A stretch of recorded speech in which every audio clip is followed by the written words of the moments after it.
செல்வங்களுக்கு வணக்கம், வணக்கங்கள்.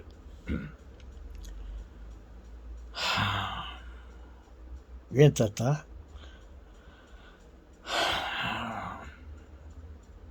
அப்படின்னு பெருமூச்சு விடுறீங்க? நம்ம சொல்கிறாங்களே, பாருங்கள்,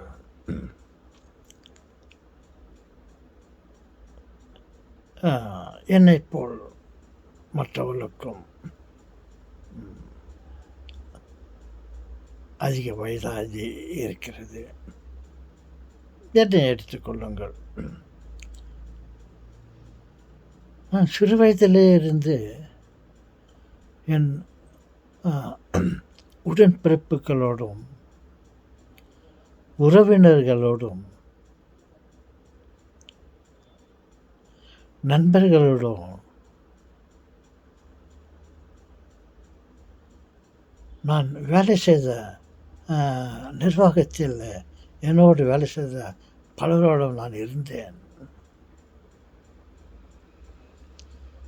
இத்தனை ஆண்டுகளுக்கு பிறகு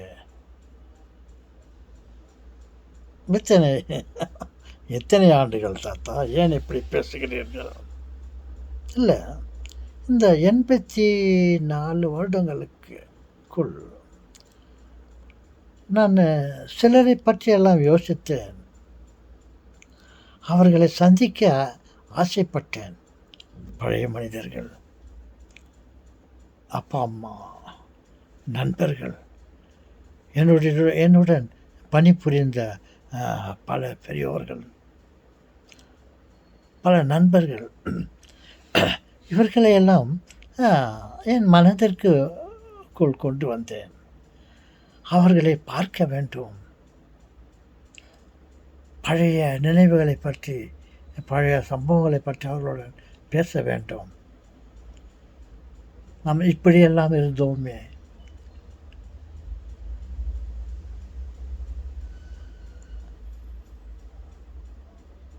இப்படியெல்லாம் மகிழ்ச்சியோடு இருந்தோமே, நமது வாழ்க்கையில் எத்தனை அனுபவங்களை நம்ம அனுபவித்தோமே என்று அவர்களோடு நான் பேச ஆசைப்பட்டேன். சரி என்று நான் பல நண்பர்களை பற்றி பலரிடம் விசாரித்தேன். அவர் எப்படி இருக்கிறார்? இல்லை சார், அவர் இறந்துட்டார். அப்புறம் அவர் எப்படி இருக்கிறாரு? அவங்க ஃபேமிலியெல்லாம் எப்படி இருக்குது? அவங்க கூட போயிட்டாங்க தாத்தா, போயிட்டாங்க சார். அவங்க அப்பா அம்மா இறந்துட்டாங்க. அதுக்கு பிறகு அவங்க வீட்டில் இருந்த 7 பேரும் இருந்துட்டாங்க. அவங்க வீட்டில் யாருமே இல்லை தாத்தா. எனக்கு மிகவும் கவலையாகிவிட்டது. நான் இப்படி பார்த்தேன். என்னுடைய அப்பா அம்மா இருவரும் பல வருடங்களுக்கு முன்னே எங்களை விட்டு பிரிந்து விட்டார்கள்.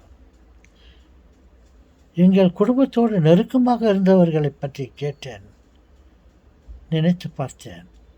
அவர்களிலும் பல பேர் மாண்டு விட்டிருக்கிறார்கள்.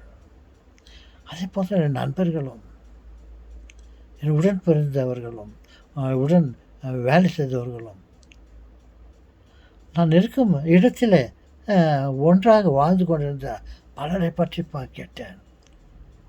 அவர் போயிட்டார் சார். அவர் கொரோனாவில் இவங்கெல்லாம் ஒரு நமக்கு தெரிஞ்ச ஒரு 10 பேரும் இல்லை அப்படின்னு எனக்கு செய்திகள் கிடைத்தது. என்னடா, அவர் இல்லையே, நம்மோடு இருந்த அவர் இல்லையே, அந்த ஃபேமிலி இல்லை யாருமே இல்லையாமே. சரி, என்னோடு இருந்த நெருக்கமாக இருந்த பார்த்தா நான் இன்னும் ஒரு சிலர் தான் இருக்கிறோம், மற்றவங்களாக இறந்து போயிட்டார்கள் அப்படின்னு மிகவும் கவலைப்பட்டு கொண்டிருந்தேன். இப்போது சில இந்த 50 80 வருடங்களுக்குள்ளே நடந்த விஷயம் இவளை பற்றி கேள்விப்பட்டு கவலைப்பட்டு கொண்டிருந்தேன்.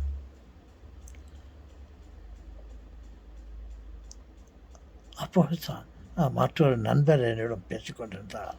அவர் சொன்னார், பாருங்கள், இந்த நிலைமை நமக்கு மட்டும் இல்லை, நமது குடும்பத்தில் மட்டுமில்லை, சுற்றி பார்த்தால் நமக்கு தெரிந்தவர்கள் யாருமே இல்லை, எல்லாமே இருந்து விட்டிருக்கிறார்கள். அப்படி கவலைப்பட்டு கொண்டிருக்கும்போது என் நண்பர் சொன்னார், இந்த நிலைமை நமக்கு மட்டும் இல்லை ஃப்ரெண்ட், எல்லாருடைய குடும்பத்திலும், மற்றவர்கள் குடும்பத்திலும் அவர்களை சார்ந்தவர்கள் இப்படித்தான் எல்லோரும் இறந்து விட்டார்கள். இந்த குடும்பத்தில் பார்த்தால் இன்னும் சில வருடங்களுக்கு முன்னே இருந்த வேற ஒரு குடும்பத்தை பார்த்தால் அவர்கள் குடும்பத்திலும் இதே நிலைமைத்தான். இந்த பக்கம் மற்றவர்களை விவரித்து பார்த்தால் அவர்கள் குடும்பத்திலும் இதே நிலைமைத்தான். அவருடைய பெற்றோர்கள் இருந்து விட்டிருக்கார்கள், அவருடைய சகோதரர்கள் இருந்து விட்டிருக்கார்கள், உடன்பிறப்புகளிலே அவன் ஒருத்தன் தான் இருக்கிறான், அவர் இருந்து விட்டான். ஏன்னா நம்ம சுற்றி இருந்தவங்க எல்லாம் போயிட்டுருக்காங்கன்ட்டு ஒவ்வொரு குடும்பத்திலும் இதே நிலைமைத்தான் பல ஆண்டுக்கணக்கான வருடங்களாக நடந்து கொண்டிருக்கிறது. இது நமக்குத்தான், எனக்குத்தான் இது புதிதாக காணப்படுகிறது. என்னடா, அப்பா அம்மா போயிட்டாங்களே, அவங்கள இழந்து விட்டு நம்ம எப்படி இருக்க போகிறோம் என்ற ஒரு எண்ணமெல்லாம் இருந்த காலம் ஒன்று உண்டு. அதெல்லாம் கடந்து வந்த பிறகு பார்த்தா என்னுடைய அப்பா அம்மா போயிட்டுருக்காங்க, என்னுடைய அத்தை மாமா, என்னை அன்பாய் வளர்த்த என்னுடைய ஆயா, அவர்கள் குடும்பத்தில் இருந்த அனைவரும் இருந்து விட்டிருக்கார்கள். இவர்கள் எல்லாம் இருந்து இருந்தார்களே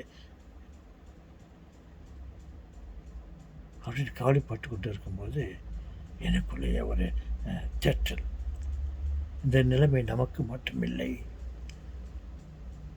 பல குடும்பங்களிலே, பல சந்ததிகளிலே இது இது காலகாலமாக அவரவர்கள் குடும்பத்தில் நடந்து கொண்டிருக்கிறது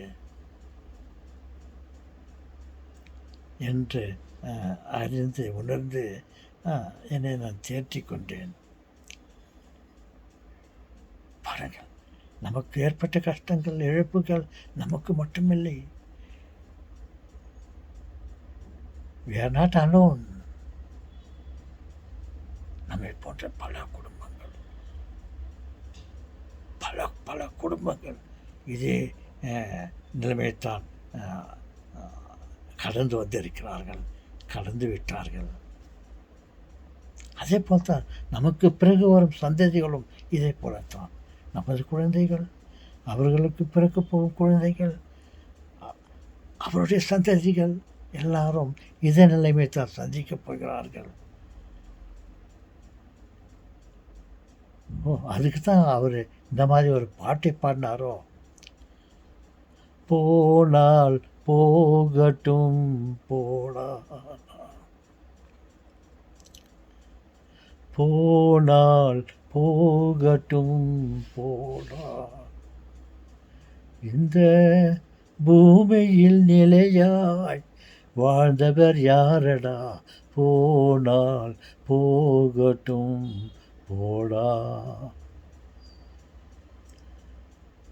வந்தவர் எல்லாம் தங்கிவிட்டார் இந்த பூமியில், மற்றவர்களுக்கு இடமேது. நமது முன்னோர்கள் எல்லாம் இருந்து விடாமல் அப்படியே இருந்திருந்தார்கள், நமக்கு எங்கே இடம் இருந்திருக்கும்? இல்லை, நாம் தான் நிலைத்து வாழ்ந்து கொண்டிருந்தால் வரப்போகும் சந்ததிகளுக்கு இடம் வேண்டுமே அல்லவா? அப்படி என்று நினைக்க வேண்டியதாக இருக்கிறது. கவலைப்படாதே, கண்ணீர் சிந்தாதே, நான் உன்னை மறவேன் அப்படின்னு குறைந்தபட்சம் கடவுள் நமக்கு ஆறுதல் கூறிக்கொண்டிருக்கிறார். கடவுள் நாம் இருக்கும் வரையில் நம்மை காப்பாற்றி கொண்டு வருகிறார். அதை நினைத்து கொண்டு நாம் மகிழ்ச்சியாக இருக்கலாம். மகிழ்ச்சியாக இருக்கலாம். நாம் கவலைப்படுவதால் நாம் எதையும் நிறுத்த முடியாது. என்னதான் அணை போட்டு அணை கட்டி நாம் தண்ணீரை தேக்கினாலும் சில காலத்தில் பிறகு மேலும் தண்ணீர் வந்து அணையை தாண்டி ஓவர்ஃப்ளோ ஆகி கொண்டு தான் போகப் போகிறது. அதனால் நாம் எதையுமே நம்மால் தடுக்க முடியாது என்று நாம் நம்மை தேற்றிக்கொள்வோம்.